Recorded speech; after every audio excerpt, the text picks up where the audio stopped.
Hello everyone, I hope you're all doing well today. My name is Jeremiah Cottrell, your anime meister, and I have an interesting anime recommendation for you.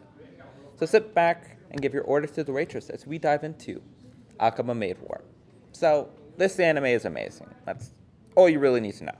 So, review over, let's go back to the main show. Okay. Obviously, I'm joking, of course, but me saying that this show is amazing is simply an understatement. So let's start with the opening scene.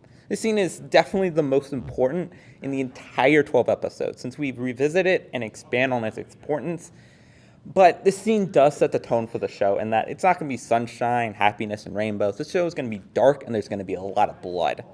But you might be asking yourself, why is this scene so important? It's due to best girl of the show, Ronko Manin.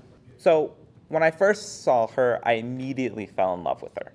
But what really cemented my love for her was the gunfight in episode 1, in which she takes on like 25 people by herself. She is the character that the story definitely revolves around. We actually learn late in the show that Ronko was an orphan living on the streets. So one day she was found by a lady that was head of a very lucrative maid cafe, who incidentally is the maid that gets shot in the opening scene. See, I told you that scene was important. So, Ronko grew up in this maid cafe and learned the tricks of the trade. She wasn't very good, but she did do her best. So after her mother is shot, she goes on a rampage and ends up in jail for about 20 years.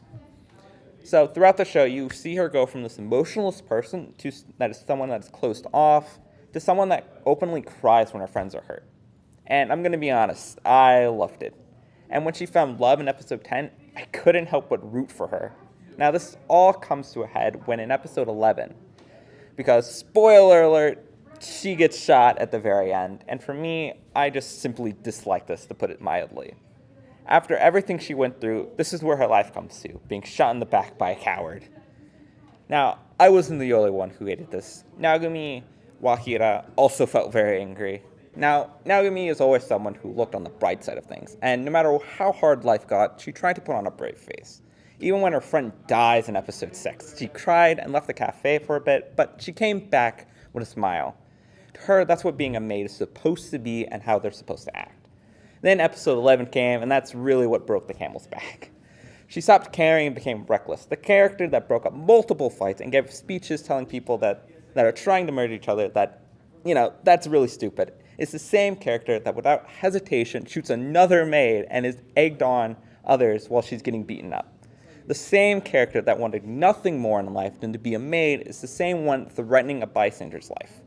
Now, to be honest with you, I was in the same boat. Throughout episode 12, I just wanted revenge for Ronko. And then it hit me. This was freaking intentional. You're supposed to feel mad, angry, and spiteful, but you're also supposed to forgive those people. Now, if you haven't noticed, the cycle of hatred is the running theme in this show, and I fell victim to it. And it is only during the end credit scene in episode 12 that I understood I shouldn't have gotten so mad. So, should you watch Akuma Maid War? Absolutely yes. There's some great action sequences and a lot of characters that I just can't talk about because we'll be here all night. So go watch it. It's only 12 episodes. But that is all I have for you for this week. My name is Jeremiah Cottrell, your anime meister, and I'll see you in the next one. Bye-bye.